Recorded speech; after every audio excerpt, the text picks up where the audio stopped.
Muito bem, prosseguindo aí na análise das novas questões que nós estamos trazendo de processo civil, né, com o formato de prova preliminar, nós vamos corrigir hoje a segunda questão, que possui o seguinte enunciado.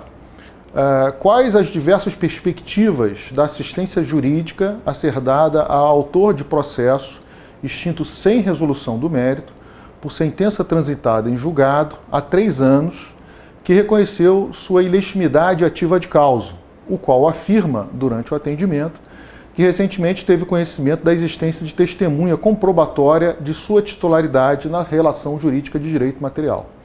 O assistido manifesta o desejo de propor demanda idêntica.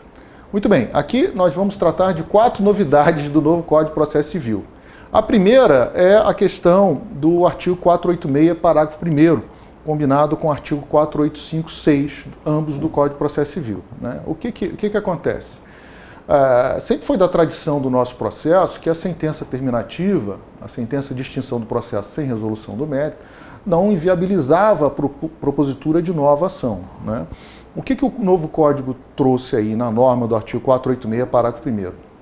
Essa norma, ela dá uma estabilidade à sentença terminativa, né, em algumas hipóteses, como a ilegitimidade ativa ad causa. Quer dizer, poderá o autor repropor, entre aspas, a mesma ação, mas com a correção do determinado vício.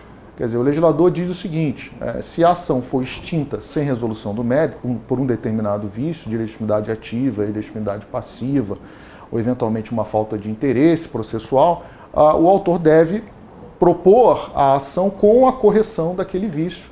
E essa decisão se estabiliza, ou seja, você não pode repetir a mesma ação com o mesmo vício originário.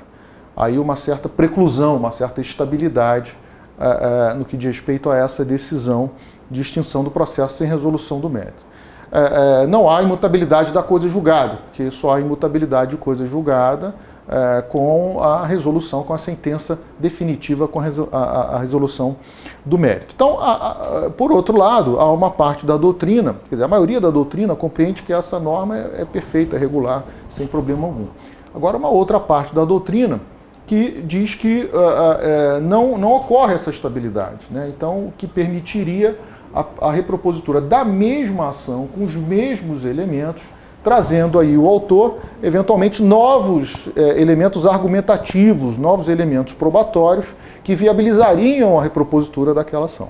Então, de um lado, nós temos a maioria da doutrina que compreende vale da norma, alguns entendem até que isso produz coisa julgada, material, essa inexistência da pretensão pelo autor, né? O juiz julgar que o autor não tem pretensão de direito material. E a outra parte da doutrina que compreende isso, uma limitação ao acesso à justiça, porque o acesso é a ordem jurídica justa, então poderia o autor trazer novos enunciados probatórios, argumentativos, para atingir o objetivo que é o acesso à ordem jurídica justa, a uma sentença de mérito, que é um princípio resguardado pelo próprio Código, lá no artigo 4º do Código de Processo Civil, né? Então, nessa primeira avaliação, a gente ia ter 2 posicionamentos doutrinários, né? Se você compreende que o autor pode repropor livremente a ação, ele faria a propositura da ação, trazendo o elemento probatório que identificaria, que permitiria caracterizá-lo como um legitimado ativo ad causa, né? Se você compreende, por outro lado, que a constitucionalidade dessa estabilização, ele teria que se utilizar de uma outra via nova trazida pelo Código de Processo Civil, né, com base na doutrina do professor Yacho, que é o parágrafo 2º do artigo 966, ou seja, a possibilidade de ação rescisória não contra a coisa julgada, mas contra decisões que não de mérito, que impossibilitam a nova propositura da demanda, né? Exatamente na hipótese que a gente está, no caso, a inadmissibilidade da propositura da nova demanda por legitimidade ativa de causa. Então, a primeira questão, a segunda novidade é essa: a ação rescisória, na hipótese do parágrafo 2º, contra decisões que não podem mais ser impugnadas, né, mas que não produzem coisa julgada material, né?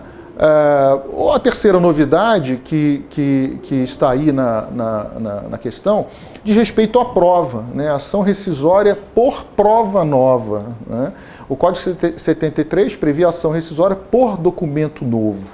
É certo que a doutrina caminhava para admitir não só o documento novo, mas outros meios probatórios novos, né? Ou seja, que teriam surgido posteriormente ao processo originário ou que só se tornaram disponíveis posteriormente ao processo originário e estendendo de documento para outros meios de prova. E o Código fez isso, né? O Código criou a ação rescisória por prova nova, lá no artigo 966, inciso 7 do Código de Processo Civil, e não só por documento novo, né?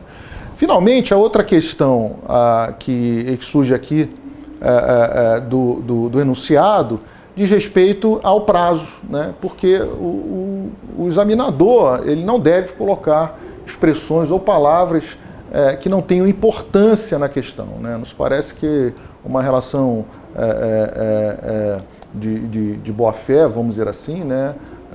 Ou de confiança legítima seria isso, quer dizer, o examinador só coloca palavras que vão influenciar na formação da sua convicção.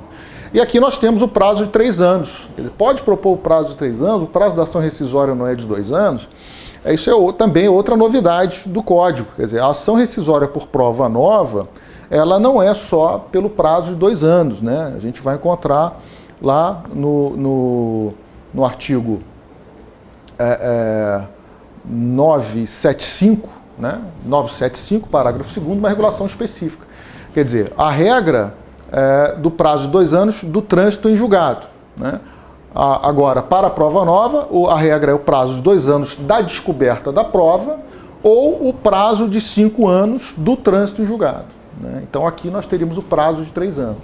Então seria possível a propositura da ação rescisória, né, por prova nova, né, no caso testemunhal, respeitado aí o prazo de 2 anos da descoberta da prova ou o prazo máximo de 5 anos do trânsito em julgado. Então a questão é eminentemente relacionada ao Código de Processo Civil novo e essas 4 novidades. Por isso que nós compreendemos interessante a questão. Então é isso aí. Vamos seguir depois para a terceira questão. Muito obrigado.